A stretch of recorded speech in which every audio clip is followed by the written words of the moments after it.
OKFM 101.7.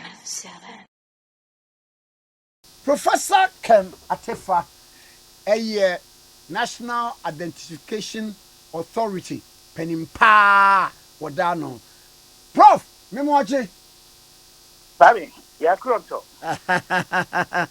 Jamati mo fankan die, na mo fasa ye presby ni die, na presby dwum se ayi dwum na metuma nyame mete asie yi, me nyaai saa ye. Wono no hwe me kra so da bate me kan fo me hina hye no nyam kopem se mekọ na nkasa fi hallelujah hallelujah. Hallelujah, amen. Kwame. Over. Aradiasun drink kan no pay. Enka won so over. Enka won so. Na wadi me frɛ wa no pay a ɛyɛ Ghana card registration no. Si ebu akonta wadi dwumaso pa na bepem na ye kasa yi. Omanfo do sɛn na agya mwatimi abo bra ama yensa aka bie.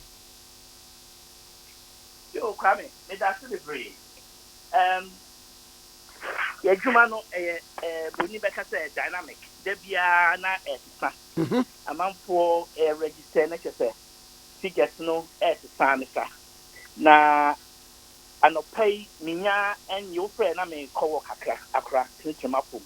Na minya mensanyanka the latest registration. Oh, okay. But make me at the mensaka as at 28 your friend is saying July amount. Okay. Na and it's as at 1 minute please.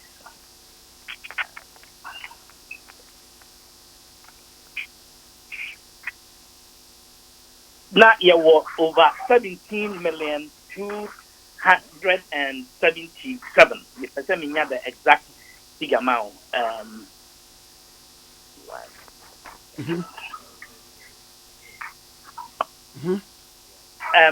Yes. As at the 27th of July, now the total number of people who have been enrolled onto the register is 17,097,564. And now after that number, no, ya print 16,558 on card 558,326. And the issue ama Ghana addiction, not just a card, nipa card, ikra omunsem sabreno. 15,754,747. Just a Ghana this year, na Ghana card, ikra omunsem. Eno. Ubisaya eno ho ehye na me no ka say my Sunday message I command me head of technology and biometrics. Say on me the most recent figures. It is me no be kasa baby na say eno apa me de ebeba me tun amamfo. Yo prof na card no da bia betie me de ye print ye midin ye wrong, me date of birth ye wrong. Me de call say me kwa akwaje ye se me nkwa ha maya me nsanka ubeti ne complain bi aba obi si o print ni de 2 years ni nsanka ne card any obi won so a wo se ba bi okọ printing no yeso okọ yeso nkwa minisa mutisa enema nyina na de ne ya ma ne basa Yo kwabe me da se bebre enema no dɔso na ebi ye no kre bi nya no kre ma me hyempi de ye no kre na se ebi wo hono mo a ye adwuma no nyambotra na me nchiro mu kakra efi 2008 ebepim 2017 and she say na ewo ho no emma enipa 4 million pe enetimi a year registration no ye print your card emu 900,000 pe ena etumi enya omo card up to 2008 4 million from 2008 from July 2008 ye share mass registration ase ekopim February 2017 Nana Attafuah aban esan bae no na enipa 900,000 ɛna enya Ghana card ni bi. Oh, Nisha. Ɛna na card a ya print in total ɛyɛ 4 million cards. E. Enti yɛbaa no ne yɛhu sɛ saa nhyehyɛ na yɛ print card ni nyinaa wɔ nkran. Na yɛde agu adaka mu, na yɛde agu kaa mu, na yɛakɔ nkuro so, na yɛakɔ kyekyɛ. Saa arrangement and a system no ɛnyɛ efficient ɛmmoa. Eti yɛmpɛ kwan bi so mfa. Na yɛntumi ɛnregister adehyeɛ no na mprempren hɔ no a no. Mpempem hɔ no a yɛntumi print card no ɛmfa ma wɔn. A yɛfrɛ no instant issuance. Na sɛ yɛyɛ instant printing and issuance na ɛno no yɛbɛhia internet anaa data. Na saa internet no so wa wonim kwame baabi wɔ hɔ a wokura wo phone mmienu wofrɛ baako a ɔsɛ wa switch it off ɛnso na ne mmienu nyinaa yɛ on. Enti ɛnyɛ always strong baabi wɔ a broni bɛka sɛ ɛyɛ ratchet dɛ tete kɔ na ahoɔden nim. Mmara no nso sɛ yɛ adwuma no yɛnyɛ no wɔ faako a electoral commission ɛyɛ election the last election. Enti no ɛba saa na ɛsɛ sɛ yɛkɔ na yɛkɔyɛ survey yɛde mfidie kɔ all the registration centers are is used to near cost sɛ ɛhe na hoɔden kɛseɛ ɛyɛ internet connectivity ɛhoɔden no ɛwɔ soɛ. Enti yɛ selected the best na near the yɛn registration center no akɔdua wɔ. Na yɛkɔ na yɛ print yɛ register wie a na yɛ print o card na yɛde ama instant. Yɛ adwuma na ɛyɛ no over 90% of the people got their cards instantly. Nanso so sɛ woka 10% na wo nsa nka no a na ɛyɛ nibere. Na deɛ nti a wo nsa nka no ɛyɛ nneɛma ahodoɔ bebree sɛnea medical ka network connectivity. Eti yɛwɔ second approach sɛ yɛntumi anya ama wo instantly a na yɛafrɛ biribi deferred printing. Ɛno no ne sɛ anwummerɛ no a adwuma obiara akɔda no na yɛma yɛ adwumayɛfoɔ no maybe ɔmo asɔre deɛ bi mu anaasɛ school yard bi anaa a designated print farm baabi a yɛde printers bebree akɔgu na yɛ print cards ne nyinaa anadwo no anadwo deɛ ana network no yɛ ana improve. Enti yɛ print a adeɛ kyɛn na district registration officer boss no na wabɛsesa ɔde agu kaa mu na ɔde akɔkyekyɛ ama registration points no na kyerɛ sɛ faako a ɔcentered na manfo akɔgye ɔmo card.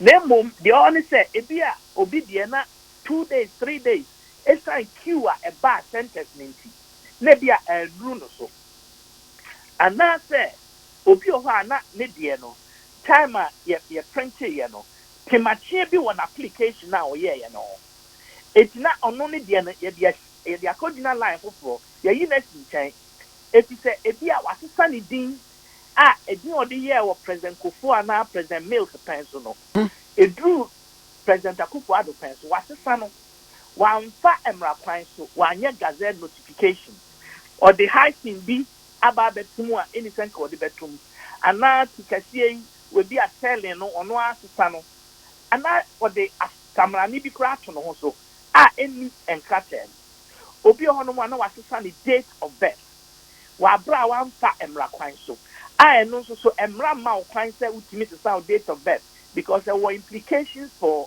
SNP ɛne nneɛma bebree ɛne yɛn nkasa nso mmara ɛhyɛ yɛ sɛ ɛsɛ sɛ obi a ɔregister for Ghana card no ɔma yɛn accurate information ɛyɛ yɛn yasɛdeɛ sɛ yɛbɛgye accurate and reliable information na saa accurate information ya maintain ne confidentiality yabɔ ho ban na entimi nkodi obi nsam enti sɛ oba na obetsabi obetwa tro ana woyɛ mistake na woma ebi anya ntro na wotwa na emo wrɛ na asi obɛma information and need the original information out the ma ɛyɛ no ɛwɔ system no mo since 2008 enti ɛba na a clash na a clash ya na atwe afide na twe wo application no ɛde agyina nkyɛn saa fo ni nyinaa na ɔmo asa line tintintintin okay na saa line tintin na ɔmo asa no a logical and technical queue enti wontimi ntwe obi die mfiri to sɛ o we de tikasi ama na mo fa ase no enti we de mayi ne na me aye ne de special aba no it joins a queue and it has to be adjudicated on a case-by-case basis. And since a COVID lockdown, Kwame me no ka say you adwumayefo a almost 24/7. Almost adwuma say almost yes something mu no. Esi a friend ne a friend e bisa questions. The ne there wo hwa bi a innocent mistake na ya clear no na the card and ya release na a print. Obi o honso a ne there no wo release a enye yie wa ya double registration. Ni double registration o ya no so hwɛ mu a na akoye say or the adrimbone and a koyesa double registration no potentially a criminal offense. And no as I say you ship ye a whole investigation. And Tisania when you know some of the reasons na ye yet deferred printing no na just the insan kind of card no na ye the accord registration center ho say onkonkoje card no name ubekono na obi hono mu a wakọ emprenu prensamprenai na ne nsanka na wa fini krom bank line ana okofa akọ odi ne pa na abamubuo kakra aba na saafo no ebinum nso no bank line no a na wakọ NIA office na ọkọ no so obi hono mu akwa me onim the name of the district in which they live entie bia wa ye the registration wo Kanda post office afiki kunchen na ohwehwe sabre na ye mass registration also kwame na ye wo in each district here will be a 200 registration centers say no in each district there were only one office emrani say ye mass registration na ye fan capture adodo no onto the national identity register yes sir no na ye target 80% of the population age 15 and above. Addition being paid to num air chrono. That addition almost being paid to num. Not yet the 2010 population census. Sabrani and Mr. Ghana for about 25 million. It were aiming at roughly 80% of that population. Kwame Yeri and I 84.3%. Yeah, exceeded that target, you know. But population census statistical service body am now saying no. Kwame said the population is now 31 million, which means that we should have targeted a little over 19 million. 15 the population cohort over 15 million no.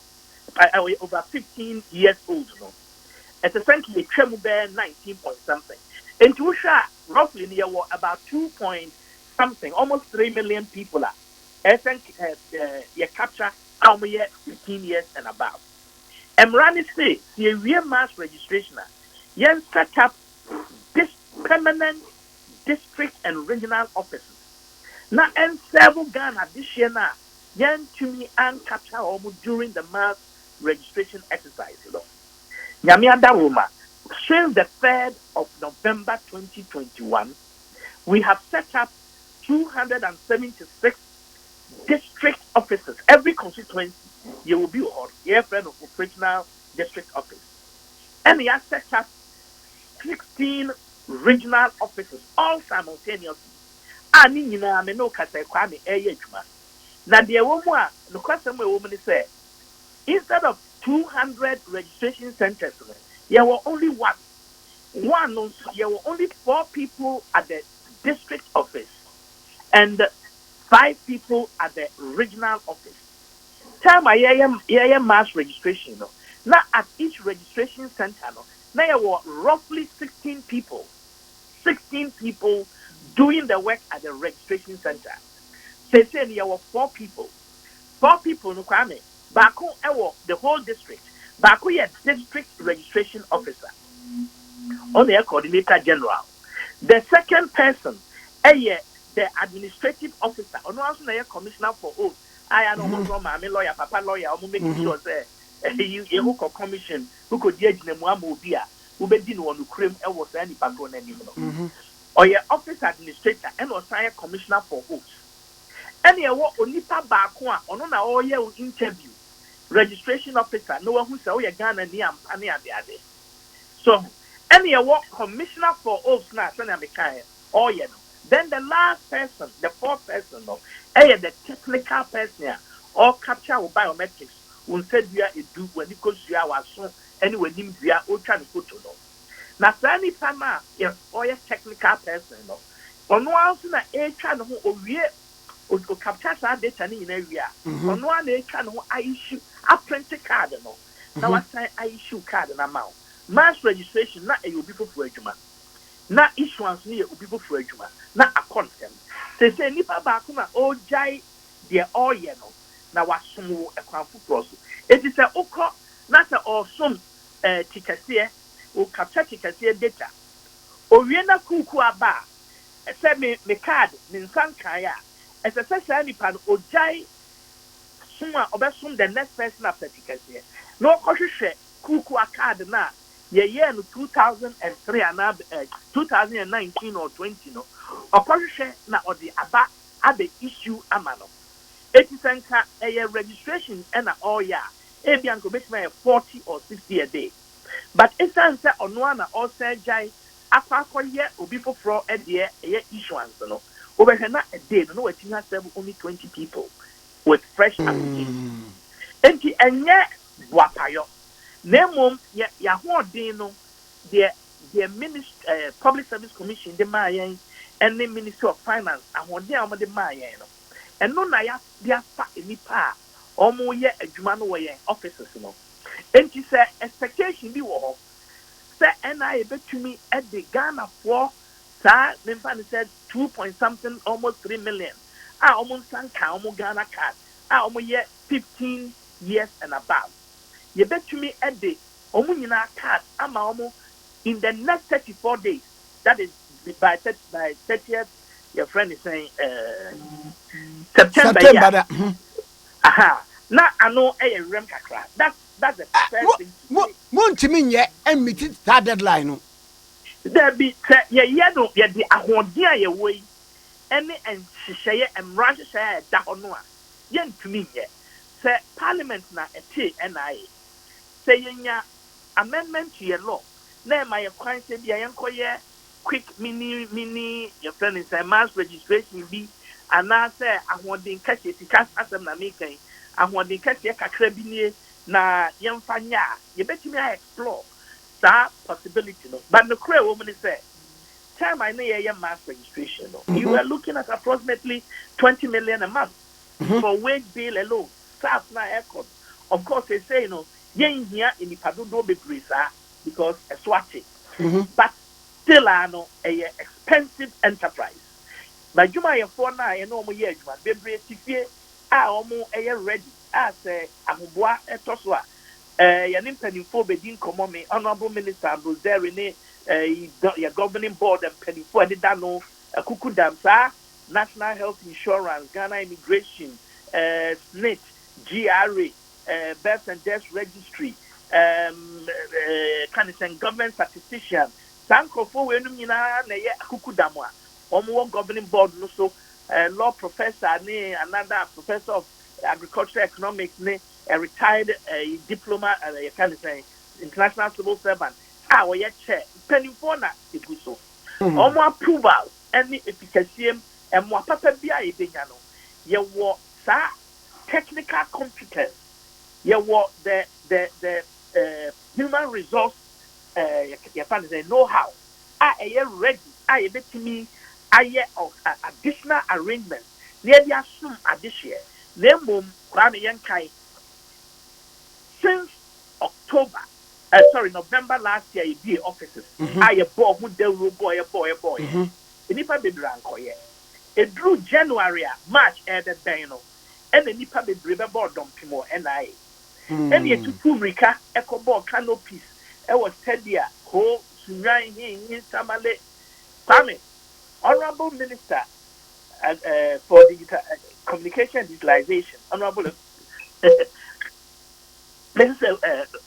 Eslousu Akupo or your announcement extending the deadline ade actually na your incentives near office near than in Samampo Ghana for na ayi mame misade baako senka wa na ne Samampom na ko mu nyina bayi a wa me atiase se you can meet the deadline amkofo bisa se relationship with the communication ministry no at saying because we na say come collaborate na wo omo ho ahoden amowo no de agina so aka bibi so extend you eno ye baako afi na anu no wo yusu word bi eja wo so aye mranimfo ne ade de wo se regarding Sagana card ne ho nsɛmsɛm no de ɔna me yɛte yɛ sɛ ɛyɛ Minister of Interior ɛne NIA mo na mo hwɛ soɔ na wɔno no she is staying firmly in her lane. Eti na man for me say eh na dey ene mo twa po bi ana because we no the minister was truthful, she was honest, she was candid when she said all the things she said. Now kind na e no kre obekaya okaka ho so say there has been extensive collaboration and cooperation, which is the case. We have been talking, we have been engaging since last year. No, not even last year, since the 2020. Yes, started me a day almost by over setting deadline of 31st. Your friend said October 1st. No, now there had been consultation. Kwame and Nuntina in June of 2021. Mema yes set up and I setting up temporary registration teams. Say omonko all over the country. Na omonko issue cards Emma Ghana adishare. Na almost sign and register new people. And now when you be and buy and phobia and say you chrome have one qualani in type no bo it's mumfa woman na one power mo dear woman emoja be good numni adea a binum see your crime guna your juma your 40 a juma your phone a do back temporary for 3 months between June and September no omunye a crobisu adishare and untin cropobi see or mokwine. Na ye ne Ministry of Communications adi nkita ho nim se enye dan ya October beba eninti na ye 2 anamon sanka beboa anka ebe hwan ohaw no so de di kan no de toso mienu ye ne ministry no ene ne agency NCA owurajo anochi dano ene ne mpanimfo adi nkita ho ne omo governing board chairman ye di nkita ho with the telcos yewura Dr. Kenashibe Edano Chamber of Telcos. Yedinkita ho aye no mo aye meetings bebre. Yeni minister nankasa edinkita ho eno mo aye meetings bebre. Mekasa yanya meka NIA any technical partners. Identity Management Systems Limited. There is no lack of collaboration. In fact, there has been effective collaboration. But kwame mamin true. Esuno obia ene ne mandate. Enunti na honorable minister say Odini Lane. Every under the Ministry of Communications and Digitalization. 2017. But we have since been under for quite a long time. We were under Honorable Dr. Akuto's Ministry of Monitoring and Evaluation. Since the Nana Akufo-Addo second term, we are under the Ministry of the Interior, Honorable Ambrose Derry. There is collaboration. Ubehu said, Honorable Minister Kasan Okase, she had just spoken with the Honorable Ambrose Derry, the sector minister responsible. And the collaboration, you know, the name as no obiani the mandate and imperatives. Yea NIA, your mandate in the say, yea register Ghana for in perpetuity. Institutional, it exists like a hospital or a maternity ward. A bra will be a here no na wako. Na wako di ni juma sanya e pata. And until you are set up to do that. Name when Brony Beka say a glitch, a assembly na aba say say NCA for etimi Emma Ghana for enya Ghana card to do SIM card registration within almost set deadline. Okay. Now almost set deadline, it cannot coincide with NIA because NIA doesn't have a set deadline. You may know can say Debia Ghana this year, no. Everybody 15 years. The upper card in the ne bedru won na sadia mo strength sitie ne ahode amowo sikasemuni ade no enti wantumi anya bi no sa nipa no obeye dai Kwame what be say em say it falls outside NIA in fact let me say Ghana this year every day somebody will turn 15 15 no crown a convenience Send a day, near betting your manage administrative decisions. Okay. And running the Ghana phone, and from September, you cry, yeah, and share it say, Abdon come to me and me and Yana Candia. Yeah, share the registration of Ghanaians under 15, I say, this September. Yeah, share the registration of Ghanaians in the diaspora. Omo amanoni and we are here for now. And running and register almost so. Aha, obi abusa question bi wa say. Eno no, se mo sha ase a eno no baabi a their respective places no. And e beba na say just wo mo ba ha na mo be send the data o me dey. Kwame, the Ministry of Foreign Affairs and Regional Integration Agency also, running say almost and the best serve as the staff of the Mopara, and the best serve as registration officers for and on behalf of NIA. It's here I said the say you betting kita and so near training Ghana mission abroad officers. Tinomin fan is a mission abroad that they can't move. Say be only 55. And see a training almost officers in those 55 jurisdictions and as a countries, Now almost and a very poor amaya registration of Ghanaians in the diaspora. And no appointment system. Send you will be or NI head officer, any car bank officer, it's a premium registration service.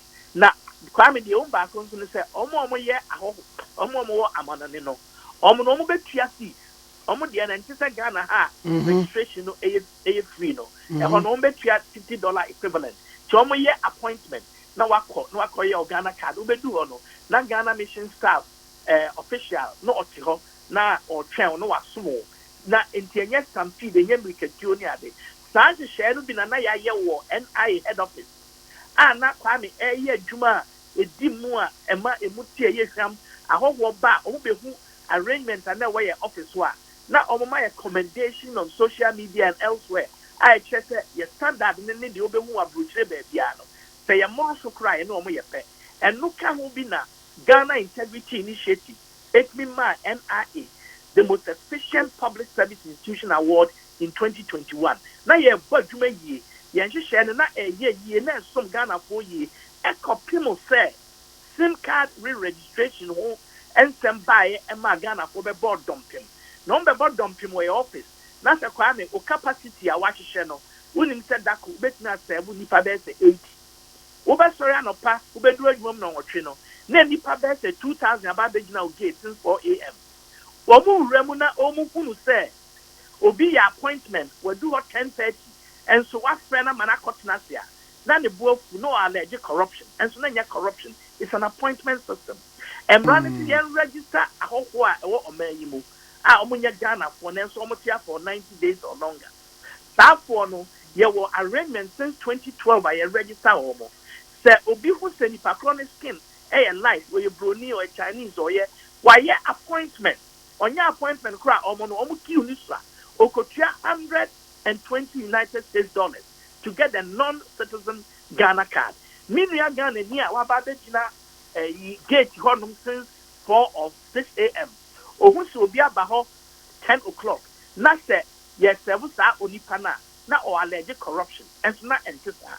Kwame enon trese medjuma ye fo no thing. Ebi ye de emfata.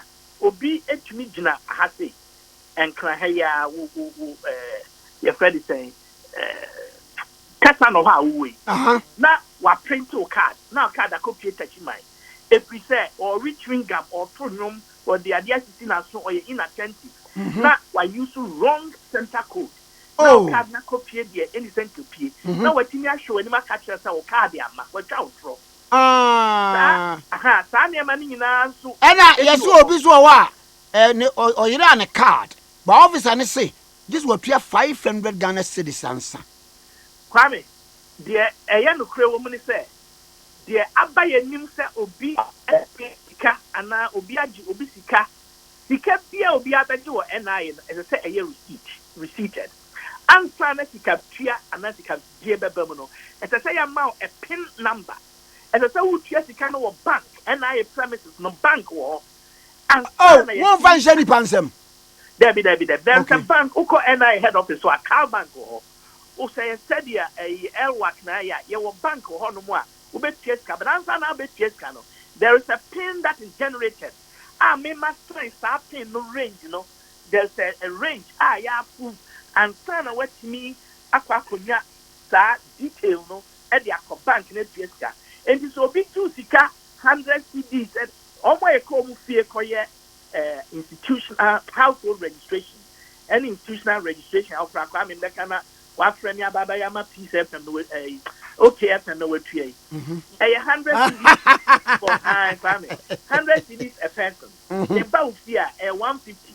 But what short letter, one short simple letter, a requested service. Now you approve. Now I could yes cano our bank. Now you clear receipt. Now I may do my phone about you. No about your baba yamau. Ticket you be anywhere as I said them. Then mum, Omo a Jessica Ewusumasia, on one name the old Jessica Bonnie. Any almost Jessica na or onim to all Jessica Bonnie, they will not report themselves. But Obadia or called GRA office, obi Jessica or report to you. We took action. Babia obi amayen report to say corruption air costono. We've taken action. Now baby honuma ya close to the entire office. And new staff alcohol. Ya interdict the staff and they are under investigation. Your officers be a more head officer. Your name so any say they are under interdiction. Now you are respecting almost so fundamental human rights, but the law will grind, whether slowly or fastly, justice will be done.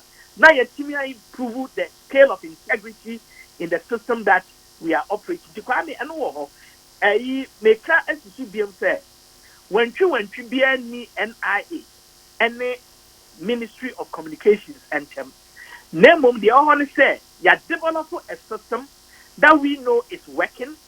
It is smooth. It has worked for NHIA. It has worked for GRA.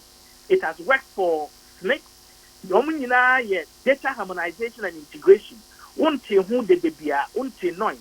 If it's an almost approach, it harmonizes with dear. As no obeying the approach that they want. But institutions, be to say, Lands Commission, DBLA, Ghana Immigration Service, Birth and Death Registry, National Service Scheme, Student Loan Scheme, and then the Akika who be brain, are onboarding onto Yang NIA, your technical system, any verification system. Kwame Minoka say all the 25 universal banks in the country have been onboarded.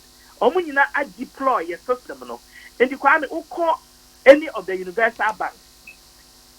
You need a for crowns so a ARB Apex Bank. You sign memorandum of understanding with them. Institutions and board Lands Commission we are finalizing memorandum of understanding with them, or we have finished, and we are going to harmonize and integrate data with them.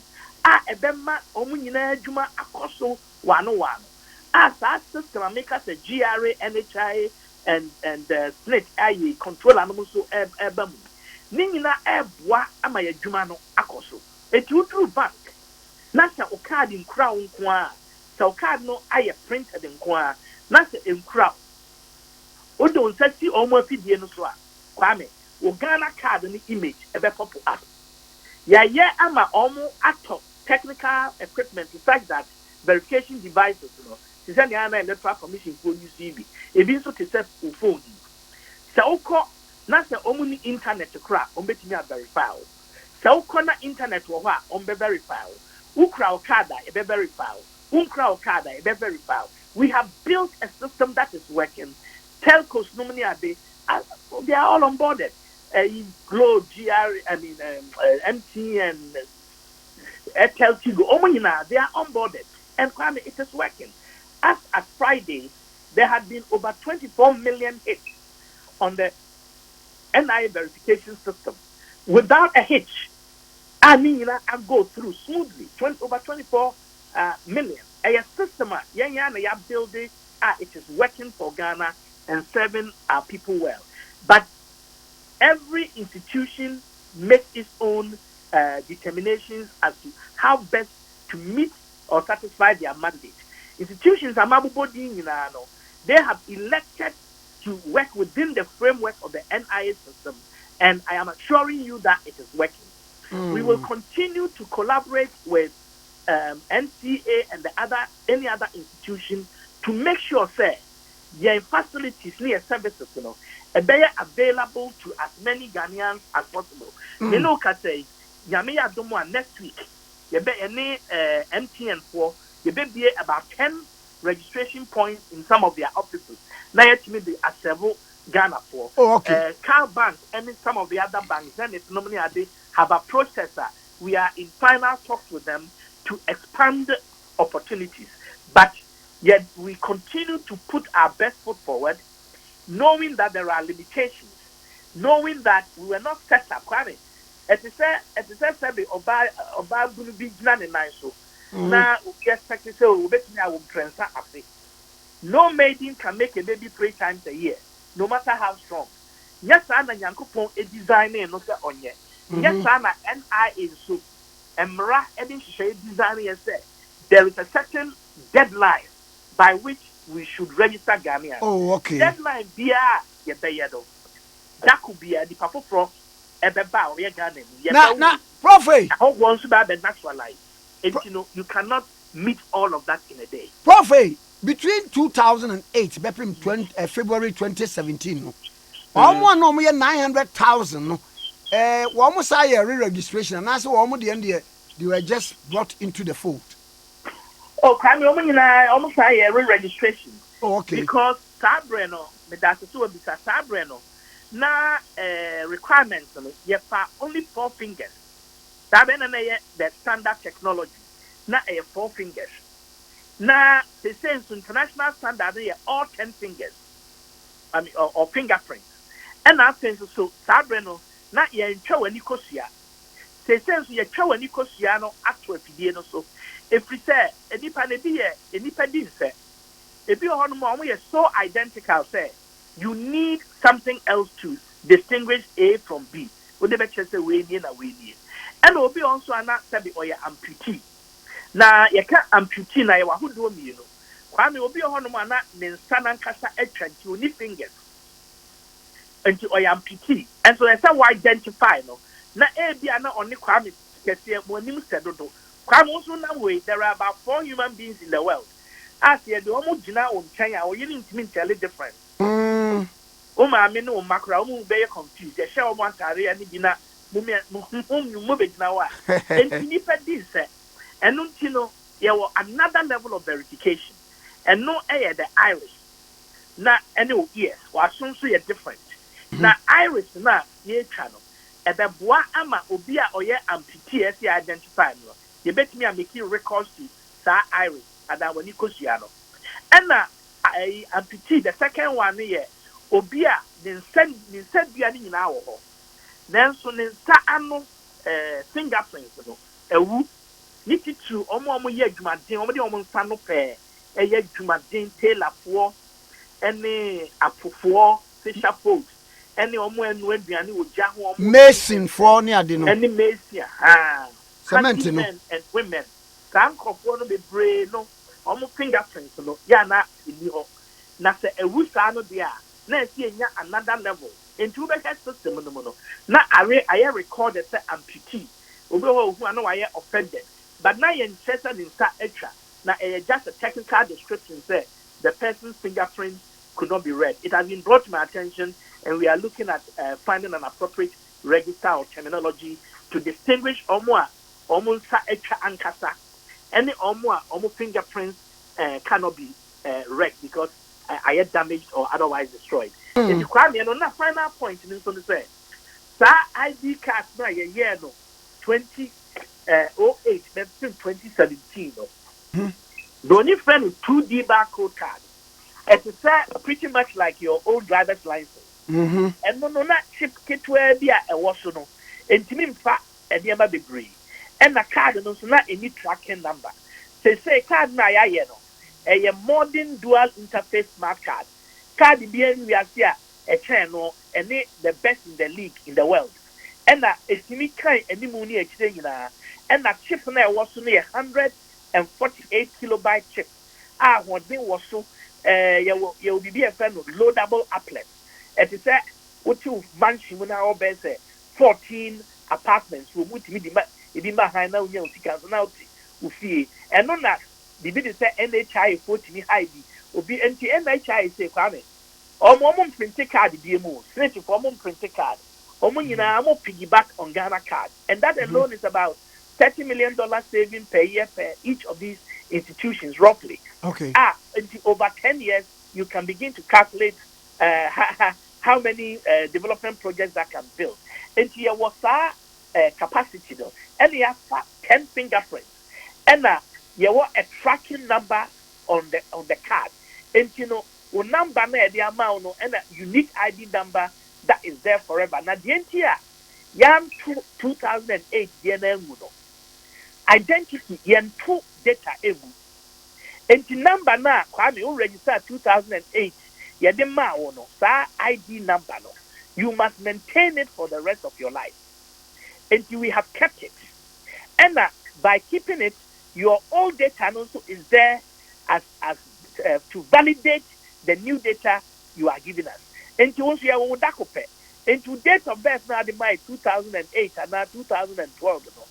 That date of birth, mean sang will be into into 2022 and now 19. Now break date for that only for no akobo can say a conflict. Into the system will arrest you and investigate you, and you will not get your card until we have cleared it. Akoye double registration here they belong to the same category. You don't get your card because you try to beat the system. The system will investigate you and give you your card when it is satisfied that the right thing has been done. Now, Prof, where do you know? Say, me card is a mistake. Be also. Ebi a me date. Ebi a me din cry hyphenated. Nebi a yanye sa. I don't know. Just a crankwana. Bisa me ba met me about ye corrections. You kwame me dance be brave. Asem hia pan will be san. Dey di kan. Emrane chese esese making sure that data na ye gi any change bi a ye wo mu no accurate tell me di kan no. And accuracy no, so it must go through a certain test, a certain validation process. Tell you the boy yen citizenship ho eban. Enti yen entimi nkoba say, ye sorry ya na ye di tumi no ama ye dwuma ni nyina every center. No be sorry awafa e bi afidie bi across border and now no nko atene office no osesan for date of birth, no osesan and for date name spelling without recourse to the proper legal and technical process. And until ye chance here no, ye no kakran send ya de pebia ye no. Ye pilot to the replacement. If it's initially no na omo card ayira and say asay na omo person omo ye no. Omo na ye share system na omo babubo no. Entino ye the 2 no ye trainee regional registration officers no. And a regional office for no. And ye pilot to ye. And ye who say omo akwadri mu ye betimi a monitor near supervise ye no. Ye di 2 no emma omo. Nti omo ne de since March no they've been doing this replacement. Now the second one I will be saying Kwame, I know ye update of personal record. May ye corrections, name spelling, date of birth, near no. And also no ye say ye be pilot. Ye be training your staff no. Now regional officers na omo hunu mu awie no. Omo aboyan ama ya training ya monitor na ya pilot to ewo district officers no. And it is and say no. Ya shase ama miwa reshemu say week we be kwa wie no. Na sa training ni pilot ni na ye wie. Na oduman kuma aboyan a efri adwada ebe ye a year the 8th of August 08/08/22 no. Ye be shase ama Ghana afananyina faako a NIA ye what district and regional office, which means 276 constituencies or operational districts and 16 regional offices nina ye betimi aye replacement service and update service. Entino ehia say obi be free wale ana say obi free hamile aba enkran ana elembele aba enkran and san wotimi abeye a replacement or a change. But the bia no kwame as I say ye fa tenianim na ye hu say edimu and sana ye deploy. It will be in that training and piloting phase, and we shall release the opportunity for people to do it nationwide from the 8th of August, all things being equal. Ofa no de ne kura ne sei kura de me ka wo ya na ada obekọ dwa so so no akra me na jama ma fam bag ye hia wo pokuase. Kwame ke ya sem papa na Ai ya patna me pum kakra na ai ya hwese catfish ni koko bi anaja ya to ye ebe bua pa wofa. man kan bi na nchese Ai ya kapinchi ne de aboso hey akapinti. Yo wofa say na udi ja ne kura. Kwame ne krakra me dija amanfo ne se metre se omommo ami ni nokre na se ukọ ye obibi e fa ni claiming obia wo card ukọ ba bia unsa anka no ansa na obetu na manko en se ukọ NIA office no bisa ho se brono ben so na metie Kwame PFM mo district and constituency ben Yeah ayawa so West Wogon. thank you entino obi ho mo a onim se ho ye ayawa so West Wogon na wakopie bi a okay kwe no Aha ena wutwa akwan ni mu a ye na eye Patrick Buama e constituency just the road. Yeah, that's right. And in Crawford Bebre kwa anwan, onim the name of the district. Obeko 3 or 4 districts. Minimum be or register or kanda a Attafuah honum information service bi ho. Oko osuko your friend is saying kashi e ko the chi honum ansana e ko lankwantanum na Madina. Ansana obi chen say enye Honeywood district office. Enti oba no be lament say makwa ha ya tosu me yese me nkwa ha because ha yese me nkwa ha e no crese ya tosu no but it is because the person doesn't know community na ofri mo no and only the first know the community and go to the right place.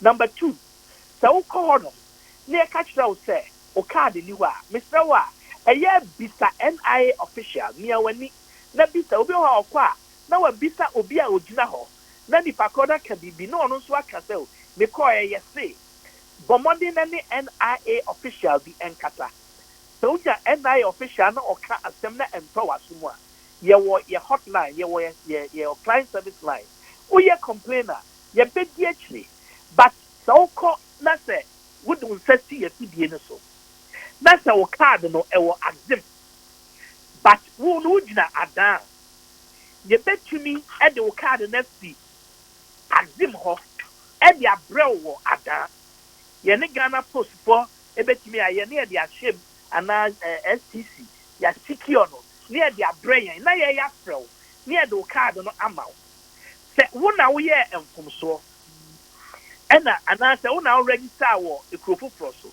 ena apese ye de bro ekrofo proso a ye de ba no watua sa eka no transportation postal service kitwe bi na mom se na ye ye enfumso print o card ekopie ba bi a anything ke kopie a na ye yafa eho eka no ye friend claiming we know where every card is and she said card bi enhu a na ye ba ku mienu bi eno no de ye betimi a principal drama and na obi oho no mo a technology despite our best effort obehwe no na chip no the information no na amaso obehwe na photo nko a na bi a eba so that would be less than 1 out of maybe a million but enya dan ya it happen in all such circumstances you better hoka you better apologize to you we'll print a new card for you at no cost to yourself but you did no correct na say yanko ka say me card no kwame obi timi ka say me card na yira no akọji police extract na waba ye na ya print card for frama no na wabo abanka it's not the card no dan chrome glass so obi nso timi ba after ye who say a deplete a stock of blank cards no ye mount on sesi afidie no so a obehwe na card no kwa me se na me kai ye mfa ma no mpo na nka me pese ayira na we ni no kre na saa fo ni nyina nso no omo de how ni ye ni ono aba be gina ho be 4 or 5 hours and say na oni officer bi e kasa finally so we call NIA head officer NIA head office no a premium registration center it's a sewa buku appointment and sana wako so one buku appointment now call na se nipa 1,000 ho na kotoso 1,001 na about 4 o'clock and sana adru so na enye NIA incompetence enye NIA bu apayo na ɛyɛ wo da wamfa nhyehyɛeɛ so anyɛ adwuma na ne saa mpo no yɛbɔ mmɔden nti ne yɛabobɔ canopies bebree ayɛ different arrangement kwame yɛbɛkɔ so ayɛ saa nhyehyɛeɛ bebree sɛnea mekan deɛ ne yɛ mpanimfoɔ ɛbɛdi nkitaho na akwan a yɛfa so a yɛbɛtumi ama adehyeɛ dodoɔ no a ɛnsaka ɔmo kaade no yɛayɛ saa na yɛde ebuo ani ne die asom Ghana adehyeɛ as a responsive and responsible state institution. No ba ene ma masama mede ma wadehyeɛ no wetie fo no. Papa yɛbɛ ɔman so da wase pa na obisi me mo aba so sɛ you are on top of the adwuma na nkasa wo yɛ ne issues ni nyinaa no kyerɛ sɛ you are on top of it. Wɔsɛ me mo aba so pa emfama na every fufuo mu de me frɛ wa yɛbɛdi de nipa frase bebree. Wɔsɛ na we na aban so oni kasamafo yi eh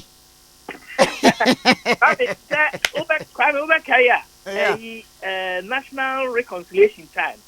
Yeah. Any shrage time. Kwame kasa de na nipa de ye hwe de atwa ni wa da ku bi o ho. Ankwafo awira fi wo. Kwame sabre na mitimi gina etini ano pa o. Na nsama kese kukuru ba Ghana ha se a. Na me kasa na ewie mu adwene ni pati ase na me de kura ni obuo ni nidie. Eno ana me da so de eye adwuma no. Me mom uka asem no na anya obi da. Ekwan a obefa so aka no no. Na akoye bibi asesa ewo ho me da omampani Attafuah do ase. Ono na wanya me ho abotre.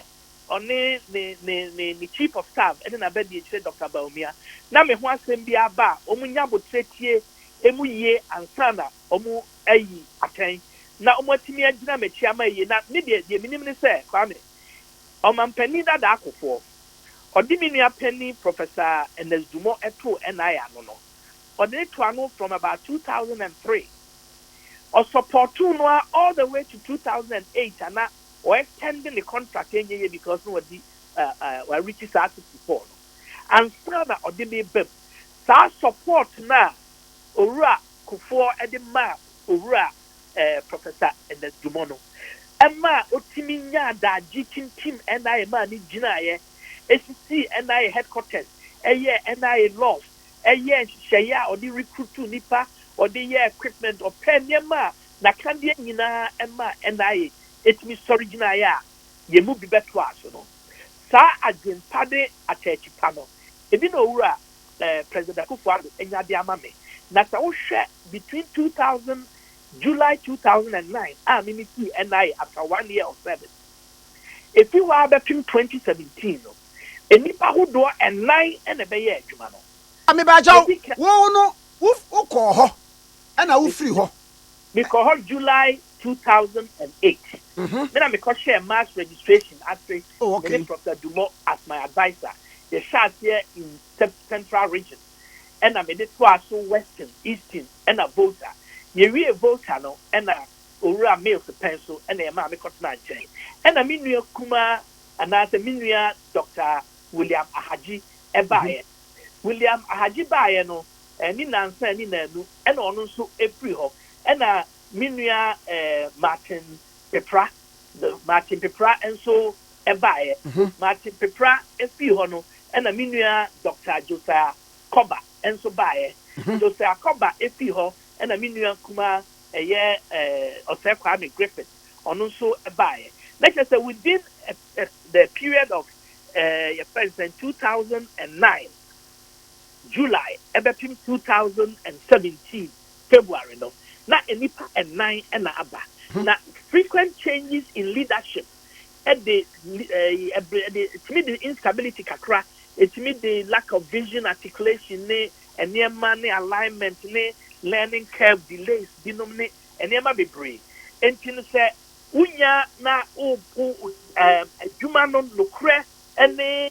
emrakran so ne hyehyɛ good governance practices ene ye dey ya na ya twa mo ase wo ebi a hasemu kasa na ye hu se nipa de ebi a wano tumi fom but the essence of the person any dwumadie na ye de ahye nsa no ene ese ese nipa no odi dwuma ni ya na asama all canon so no eye no kra na na asɛm a ɔka na hyehyɛ a ɔde gu kwan mu no ɛno na ɛbɛboa ɔman no anaa na ɔman no ne party ne ɔmo akeka ho nyinaa no ɛkwan bɛɛ so na ɛbɛtumi aboa ama yɛ nyinaa yɛafa yɛ ma fɛfra mede ɔmampanin ase sɛ ɛyɛ prof adeɛ bi wɔ Ghana ha ɛyɛ PhD ɛnyɛ PhD honoris causa adeɛ no type no bi na make wo ɛyɛ obi yɛ adeɛ no na ɔyɛ ne yie no ɛyɛ yie a na obi pɛ so ɔkɔtena wohyɛ aseɛ no a na fikyiri ɛsɛ bɛyɛ yie ɛsɛ nyɛ yie no ɛte si mu a wobɛhu na obi aduru corridors of power ɛbɛyɛ a munyi no ɛbɛyɛ a wopa mo nkyɛke ne date no yɛhwɛ nanso sɛ Onyankopɔn gyina w'akyi a ɛdeɛ no nipa bɛtumi ayɛ wo kwame saa ne teɛ mema m'ani hwɛ mepɔ no hɔ mepɔ no hɔ na memboa ɛfiri Attafuah ewu a hɔ na ɛbɛba ɛneɛ abusua a ɛwɔ yɛ nyaa so presby so yɛkyea wo kwame ɛda wase bebree mensi no mu asɔre mekyia watiefo nyinaa atiefo nyinaa sɛ dwo so amen bye papa yɛda ase pani a yɛde ne kasa a yɛ Professor Ken Attafuah wɔn na yɛ CEO Emma National Identification Authority. OKFM 101.7.